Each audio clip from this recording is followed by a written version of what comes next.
শুরুতে জানিয়ে দেব আজকের গুরুত্বপূর্ণ সংবাদ। জানাব, আওয়ামী লীগ নেতার সাথে সমঝোতা করতে গিয়ে রীতিমতো একই ঘটনা ঘটে গেল। সাবেক আওয়ামী লীগ নেতা আটক হাসনাত আব্দুল্লাহ। বিস্তারিত থাকছে প্রতিবেদনে। হাসনাত আব্দুল্লাহকে ট্যাগ করে হঠাৎ নাসির উদ্দিন পাটোয়ারির আক্ষেপ, হাসনাত কই, লীগ তো দোকান খোলা শুরু করছে। উত্তরে হাসনাত আব্দুল্লাহর কণ্ঠে রীতিমতো যেন হতাশা শোনা গেল। বললেন, সবকিছুই সমঝোতা।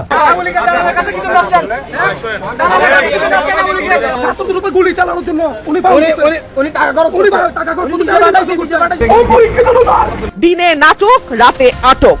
নাটক কম করো প্রিয়। 52% মানুষকে পেছনে ফেলে নতুন বাংলাদেশ রচনার কোনো চিন্তা যদি কেউ করে থাকে, সেটা কখনো সম্ভব না, কোনো দিন সম্ভব না। কিছুদিন ধরে গুঞ্জন ছিল আওয়ামী লীগকে নিষিদ্ধ করার পক্ষে নেই জামায়াতে ইসলামী ও এনসিপি। সংসদে দাঁড়িয়ে তারা বলেছিলেন গণতন্ত্র রক্ষায় কোনো দল নিষিদ্ধ করার পক্ষে নন তারা। এমনকি এই অবস্থানে প্রতিবাদে সংসদ অধিবেশন থেকেও ওয়াকআউট করেছিলেন তারা। তবে এবার সেই গুঞ্জন আরও জোরালো করলেন এনসিপি নেতা ও নবনির্বাচিত সংসদ সদস্য হাসনাত আব্দুল্লাহ। সম্প্রতি চট্টগ্রামে আওয়ামী লীগের এক নেতার বাসায় গিয়ে তাকে আটকের ঘটনা ঘটেছে, যেখানে তথাকথিত জুলাই যোদ্ধাদের সম্পৃক্ততার অভিযোগ উঠেছে।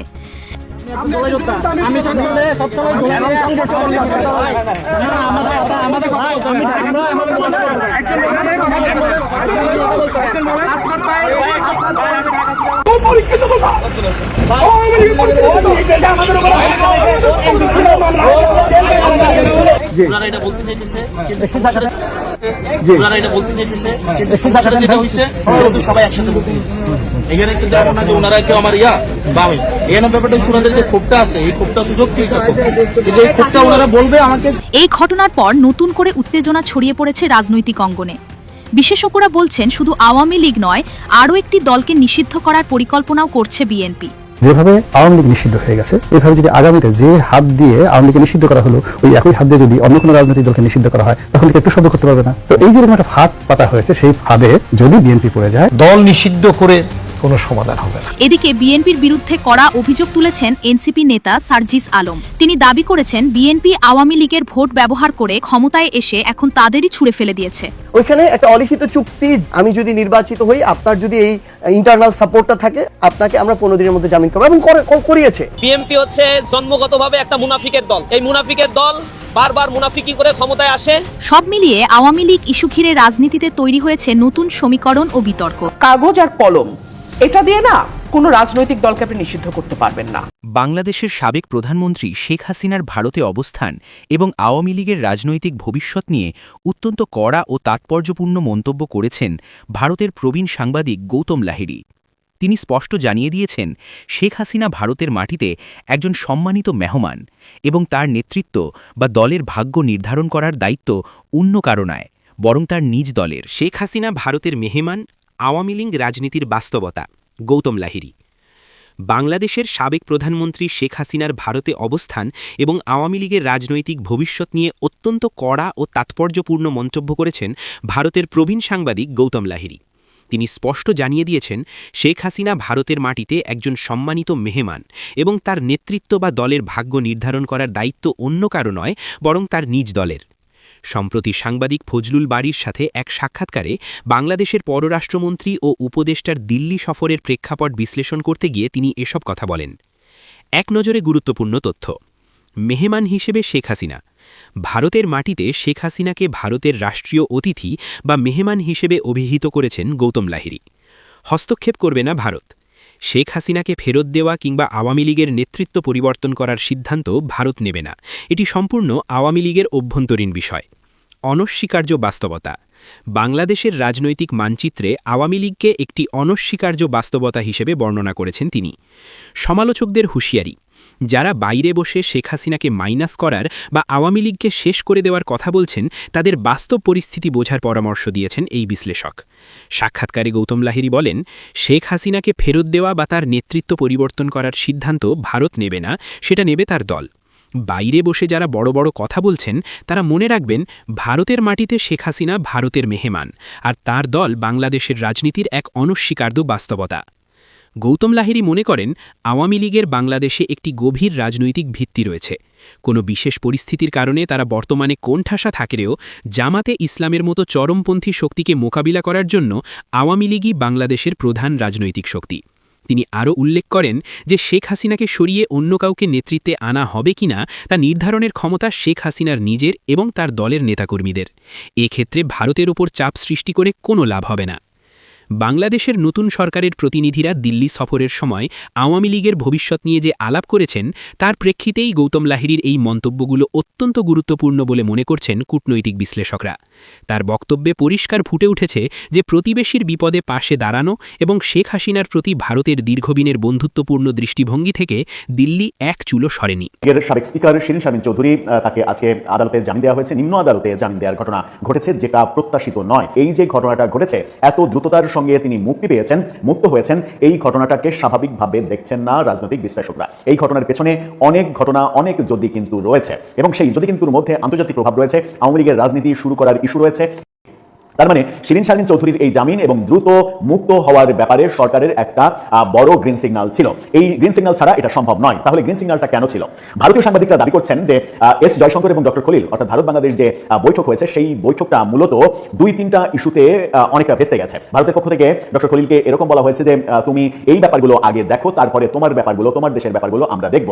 ডক্টর খলিলের পক্ষ থেকে বলা হয়েছে তুমি আমাদের সাবেক প্রধানমন্ত্রী শেখ হাসিনাকে দেশে ফেরত পাঠাও, তার বিচার কার্যক্রম যেটা চলছে সেটা যেন বাস্তবায়ন করা যায়। সেক্ষেত্রে ভারত তার আবেদনটা প্রত্যাখ্যান করেছে। আর যে 2-3টা বিষয় ভারতীয় সাংবাদিকদের দাবি, যে 2-3টা বিষয় স্পেশালি এস জয়শঙ্কর এবং অজিত দোভাল বাংলাদেশের উপরে চাপিয়ে দিয়েছেন, তার মধ্যে অন্যতম ছিল সাবেক স্পিকার শিরিন শারমিন চৌধুরীকে গ্রেপ্তারের বিপক্ষে তাদের অবস্থান। এবং সেখান থেকেই বলা হয়েছিল এই ব্যাপারে কি পদক্ষেপ নেবে তোমরা, দ্রুত পদক্ষেপ নাও, এটা কোনোভাবেই প্রত্যাশিত নয়। নাম্বার 1, শিরিন শারমিন চৌধুরীর ব্যাপারে তাদের কনসার্ন আছে। নাম্বার 2, ভারতীয় সাংবাদিকরা যে দাবি করেছেন সেটা হচ্ছে যে আওয়ামী লীগের রাজনীতিতে ফেরার পথে বাধা হওয়া যাবে না, গণতান্ত্রিক পরিবেশ তৈরি করতে হবে, সব দলের রাজনীতি করার অধিকার দিতে হবে, এবং সংসদে যে বিল পাস হয়েছে আওয়ামী লীগের নিষেধাজ্ঞা দীর্ঘায়িত করার, এটা করা যাবে না, তাদের নিষেধাজ্ঞা তুলে নিতে হবে এবং তাদেরকে রাজনীতিতে ফিরতে দিতে হবে। এবং সেই ক্ষেত্রে দুইটার যদি আমরা একটু যোগসূত্র খুঁজি, তাহলে শিরিন শারমিন চৌধুরী হতে যাচ্ছেন আওয়ামী লীগের অন্তত ভারপ্রাপ্ত একজন কি বলবো যে প্রতিনিধি, যার নেতৃত্বেই হয়তো আওয়ামী লীগ রাজনীতি শুরু করবে। এবং এই ঘটনা আরেকটা প্রমাণ দেয় যে খুব শীঘ্রই আওয়ামী লীগের উপরে যে নির্বাহী আদেশে নিষেধাজ্ঞা, সেটাও উঠে যাবে। ভারতের পক্ষ থেকে আরেকটা পয়েন্টে নাকি বাংলাদেশকে বলা হয়েছে, এটা ভারতীয় সাংবাদিকদের দাবি, সেটা হচ্ছে চিন্ময় প্রভু, যাকে গ্রেপ্তার করে অনেকদিন কারাগারে রাখা হয়েছে, সেই ইসকন নেতা চিন্ময় প্রভুর মুক্তির ব্যাপারে ভারতের দৃঢ় অবস্থান তারা ব্যক্ত করেছে। এবং তারা বলেছে চিন্ময় প্রভুকে ইউনূসের আমলে গ্রেপ্তার করে রাখা হয়েছিল, সেটা আমরা দেখেছি, কিন্তু তোমরা সরকারে আসার পরে 2 মাস অতিক্রান্ত হলেও তার মুক্তির ব্যাপারে কোনো পদক্ষেপ নেওয়া হয়নি, ওই মুক্তিটাও নিশ্চিত করতে হবে। এরকম বেশ কয়েকটা দাবি প্রস্তাবনা ভারতের পক্ষ থেকে দেওয়া হয়েছিল। আজকে শিরিন শারমিন চৌধুরীর মাত্র 6 দিনের মাথায়, তাও আবার নিম্ন আদালতেই জামিন পাওয়া এবং জামিনের 4 ঘন্টার মধ্যে তার কারাগার থেকে মুক্ত হওয়া, এই ঘটনাগুলো কেন যেন ভারতীয় সাংবাদিকদের ওই কথার সঙ্গে মিলে যাচ্ছে। যদি সত্যি মিলে যায়, তাহলে সাবেক রাষ্ট্রপতি আব্দুল হামিদ, নারায়ণগঞ্জের সাবেক মেয়র সেলিনা হায়াত আইভি কিংবা আওয়ামী লীগের নেতা সাবির হোসেন চৌধুরী, তাদেরকে নিয়ে আওয়ামী লীগের নতুন নেতৃত্বের যে গুঞ্জন শোনা যাচ্ছিল, সেই গুঞ্জনগুলোকে পাশ কাটিয়ে কিংবা পেরিয়ে শিরিন শারমিন চৌধুরী হতে যাচ্ছেন আওয়ামী লীগের নতুন ভারপ্রাপ্ত কাণ্ডারি। সম্ভবত সেই ব্যাপারে আওয়ামী লীগের উচ্চ পর্যায়েরও গ্রিন সিগন্যাল রয়েছে, এবং শিরিন শারমিন চৌধুরীকে আগামী কিছুদিনের মধ্যে রাজনীতিতে সক্রিয় দেখলেও অবাক হওয়ার কিছু থাকবে না। এই যে তাকে জামিন দেওয়া হলো, তাকে যে তার বিরুদ্ধে যে আরো 5টা মামলা রয়েছে, কোনো মামলাতেই তাকে গ্রেপ্তার দেখানো হয়নি কিংবা গ্রেপ্তারের আবেদন জানানো হয়নি, এটাও খুব গুরুত্বপূর্ণ ব্যাপার, কারণ তার বিরুদ্ধে আরো 5টা মামলা রয়েছে। সরকার ইচ্ছা করলেই অন্য আরেকটা মামলায় শোন অ্যারেস্ট দেখাতে পারত, এবং সেই মামলাগুলোতেও তিনি নিজে মুক্ত থেকে জামিন নিতে পারবেন, কিংবা তদন্ত প্রতিবেদনে যদি চার্জশিটে যদি তার নামই না আসে, তাহলে সেই মামলাগুলো থেকে এমনিতেই তিনি খালাস পেয়ে যাবেন। এই ব্যাপারগুলো ঘটতে যাচ্ছে সম্ভবত। দর্শক, আমাদের যারা দর্শক, তারা অনেকেই আওয়ামী লীগ করেন, অনেকেই বিএনপি করেন, জামাত করেন, এনসিপি করেন, যারা আওয়ামী লীগ করেন, তাদের কাছে একটা স্পেশাল আমার ব্যক্তিগতভাবে জানতে চাওয়া, শিরিন শারমিন চৌধুরী যদি আওয়ামী লীগের পরবর্তী কাণ্ডারি হন কিংবা ভারপ্রাপ্ত কাণ্ডারি হন, তার উপরে দায়িত্ব দিয়ে যদি আওয়ামী লীগ গোছানোর ব্যাপারটাতে এগিয়ে যায় আওয়ামী লীগের শীর্ষ নেতৃত্ব, তাহলে কি সেই ঘটনাতে আপনারা খুশি হবেন, নাকি আপনারা মনে করছেন এখনো যে শেখ হাসিনা ছাড়া কারো নেতৃত্বই আপনারা মানবেন না? কিংবা সেই ক্ষেত্রে শিরিন শারমিন চৌধুরী যদি রাজনীতিতে সক্রিয় হতে চান, তাকে কোন ভূমিকায় আপনি দেখতে চান? বাংলাদেশের বর্তমান রাজনৈতিক বাস্তবতায় এবং তারেক রহমানের বিভিন্ন সিদ্ধান্ত, বিএনপির বিভিন্ন কার্যাবলী, সবকিছু দেখে এইটুক আপনারা তো স্পষ্ট হয়ে গেছেন, তারেক রহমান বাংলাদেশে ফিরেছে, প্রধানমন্ত্রী হয়েছে, অন্যায়ের যেটা তারা অন্যায় হিসেবে দাবি করে সেসবের প্রতিশোধ নেওয়ার জন্য। অর্থাৎ 1/11-এর সময় তারেক রহমান এবং বিএনপির উপর যে ধরনের কর্মযজ্ঞ সেনা সমর্থিত সরকার করেছিল, এবং 17 বছর যাবৎ তারেক রহমানের দল, তারেক রহমানের পরিবার, সবকিছুর উপর আওয়ামী লীগের নেতাকর্মীরা যে ধরনের নির্যাতন, নিপীড়ন চালিয়েছে, সবকিছুর প্রতিশোধ নেওয়ার জন্য জনাব তারেক রহমান বাংলাদেশে 17 বছর পর ফিরেছেন এবং বাংলাদেশের প্রধানমন্ত্রী হয়েছেন। কোন প্রক্রিয়াতে প্রধানমন্ত্রী হয়েছেন, কিভাবে ইলেকশন ইঞ্জিনিয়ারিং হয়েছে, সবকিছু আপনারা জেনে গেছেন। এবং প্রধানমন্ত্রী হওয়ার পর 40 দিনে তার যে কর্মযজ্ঞ, তার যে বিভিন্ন ধরনের সিদ্ধান্ত, সবকিছু দেখে বাংলাদেশের মানুষ ইতিমধ্যে উপলব্ধি করতে পেরেছে তারেক রহমান কোনোভাবেই ন্যূনতম পরিবর্তন তার মধ্যে আসেনি। তিনি 17 বছর পশ্চিমা সংস্কৃতিতে ছিলেন, কিন্তু তিনি যে প্রতিহিংসা পরায়ণ, তিনি যে তার প্রতিহিংসা চরিতার্থ করবার জন্য বাংলাদেশে এসেছেন, এটা কিন্তু বোঝার জন্য আমাদের আর বিজ্ঞানী হইতে হবে না, আমরা ইতিমধ্যে বুঝে গেছি। এবং তার প্রথম লক্ষ্য 21 আগস্ট যেভাবে আওয়ামী লীগকে নিশ্চিহ্ন করে দেওয়ার জন্য একটা ষড়যন্ত্র করে তিনি হামলা চালিয়েছিলেন, বিরোধী দলীয় নেত্রী শেখ হাসিনা সহ একাধিক নেতাকর্মীকে হত্যার একটা পরিকল্পনা ছিল। একই প্রক্রিয়ায়, একই ধারাবাহিকতায় 2026-এ প্রধানমন্ত্রী হয়ে তিনি আওয়ামী লীগের উপর নির্যাতন নিপীড়ন তো চালাচ্ছেন, পাশাপাশি আওয়ামী লীগকে নিশ্চিহ্ন করার জন্য যা যা করার প্রয়োজন তিনি কিন্তু করে যাচ্ছেন। গতকাল তারেক রহমান হয়তো মুখ ফসকে বলে ফেলেছেন কিনা জানি না, একটা স্টেটমেন্ট দিয়েছেন। এই স্টেটমেন্ট ভবিষ্যতে কোন নির্বাচিত সরকার বাংলাদেশের ক্ষমতায় আসলে সেই স্টেটমেন্ট দিয়ে বাংলাদেশ সেনাবাহিনীর একটা বিরাট অংশ, যারা 2024-এর সেই তথাকথিত জুলাই সন্ত্রাসে সম্পৃক্ত ছিল, আমরা ইতিমধ্যে মার্কিন গণমাধ্যম সিএসবি নিউজের একটা প্রতিবেদন আমি পড়ছিলাম, সেখানে দেখলাম বাংলাদেশের বর্তমান যারা কুশীলব আছে, সরকারে আছে জামাত, এনসিপি এবং হোয়াটএভার যারা তারাই থাকুক না কেন, গণমাধ্যম কর্মী, এরা আওয়ামী লীগ সরকারকে ফেলে দিতে 32 কোটি মার্কিন ডলার নিয়েছিল। মানে আপনি চিন্তা করেন, বিএনপি, জামাত, এনসিপি এবং বাংলাদেশের তথাকথিত বুদ্ধিজীবী, মুক্তিযোদ্ধা, হোয়াটএভার যারা ছিল, বদমাশ যারা ছিল, আমি সব মুক্তিযোদ্ধাদেরকে বলতেছি না, এদেরকে কিনতে মার্কিন প্রশাসনের প্রয়োজন হয়েছে মাত্র 32 কোটি মার্কিন ডলার। মানে ভাবা যায় এত অল্প মূল্যে যারা বিক্রি হতে পারে, সেটা এদেরকে না দেখলে এবং সিএসবি নিউজের এই প্রতিবেদন না দেখলে বুঝতে পারতাম না। জনাব তারেক রহমান গতকালকে যে স্টেটমেন্ট দিয়েছে 2024 সালের সেই জুলাই সন্ত্রাসে, এটা যে সন্ত্রাস ছিল সেটা তো আর কোনো, এখানে তো এটাকে প্রমাণ করতে আর কোনো কিছু করতে হবে না, ইতিমধ্যে আপনারা বুঝে গেছেন। খোদ ডোনাল্ড ট্রাম্প স্বীকৃতি দিয়েছে যে এটা একটা কালার রেভলিউশন ছিল, অর্থাৎ রেজিম চেঞ্জ অপারেশন ছিল সিআই ডিপ স্টেটের, এখানে আইএসআই ছিল আর অন্যান্য সংস্থা জড়িত ছিল।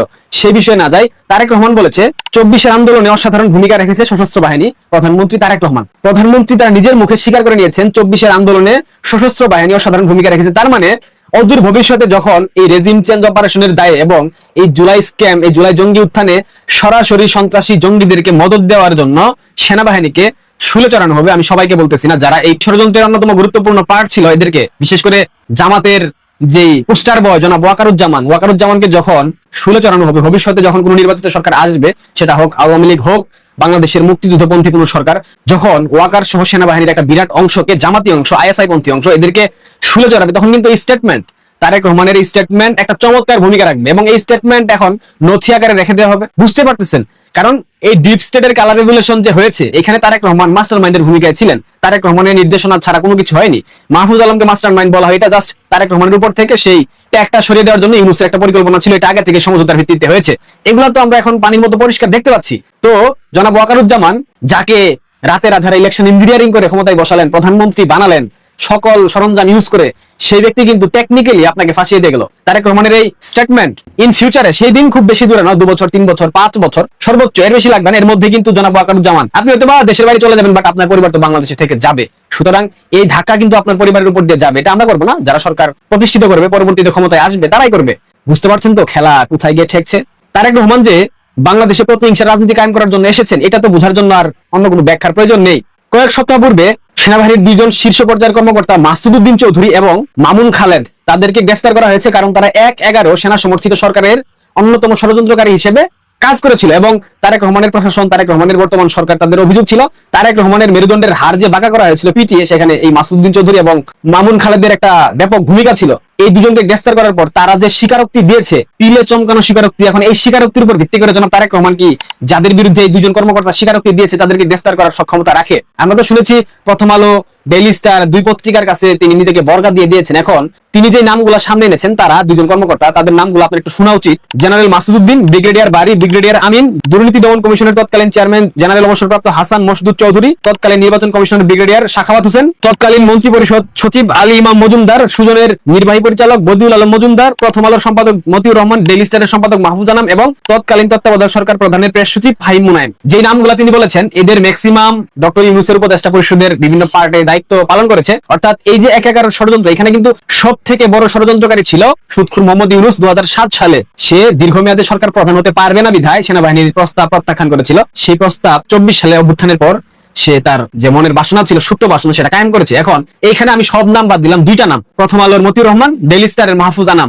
এই দুই ষড়যন্ত্রকারী, এই দুই কুচক্রী কখনোই বাংলাদেশকে গণতান্ত্রিক পথে পরিচালিত হতে দেয়নি। বাংলাদেশে যখনই কোনো সরকার ক্ষমতা এসেছে, এই দুই চক্রান্তকারী, এই দুই বদমাশ, এই দুই পাপেট, মার্কিন পাপেট, সবসময় নির্বাচিত সরকারকে বেকায়দায় ফেলে দেওয়ার জন্য সর্বোচ্চ ষড়যন্ত্র করেছে। আমরা শুনতে পাচ্ছি প্রথম আলোর সম্পাদক মতিউর রহমান এবং ডেইলি স্টারের সম্পাদক মাহফুজ আনামের সাথে সমঝোতার ভিত্তিতে জনাব তারেক রহমান বাংলাদেশে প্রবেশ করেছে। এখন তিনি যে রাজনৈতিক স্বার্থ চরিতার্থ করবার জন্য বাংলাদেশে এসেছেন, তিনি যে রাজনৈতিক প্রতিহিংসা যেগুলো ছিল সেগুলো কায়েম করবার জন্য বাংলাদেশে এসেছেন, সেটা কি শুধুমাত্র আওয়ামী লীগের উপর নির্যাতন নিপীড়ন, নাকি ১/১১-তে যারা তার মাজা ভেঙে দিয়েছিল তাদেরকেও তিনি শাস্তি দেবেন? যদি সেটা তিনি দিতে চান, সেক্ষেত্রে মাহফুজ আনাম এবং মতিউর রহমানের ক্ষেত্রে কি ধরনের সিদ্ধান্ত তিনি নেবেন? এই প্রশ্নটা আমি বাংলাদেশের সকল মানুষের কাছে করে দিতে চাই। এই প্রশ্নটা বাংলাদেশ জাতীয়তাবাদী দল বিএনপির সকল পর্যায়ের নেতাকর্মীদেরকে আমি করতে চাই। আপনাদের পরাধীন মন্ত্রী জনাব মাহফুজ আনাম এবং মতিউর রহমানের বিচার করতে পারবেন? যদি বিচার করতে পারেন, সেক্ষেত্রে এই স্টেটমেন্ট দেওয়ার পরেও মাহফুজ আনাম এবং মতিউর রহমান কেন গ্রেফতার হচ্ছেন না, এই প্রশ্নটাও আমি আপনাদেরকে করে যেতে চাই। প্রিয় দর্শক, খেলা কিন্তু জমে গেছে। এখন দেখা যাক এই যে গ্রেফতার করা হলো ১/১১-র কুশীলবদেরকে, দুইজন সেনা কর্মকর্তাকে,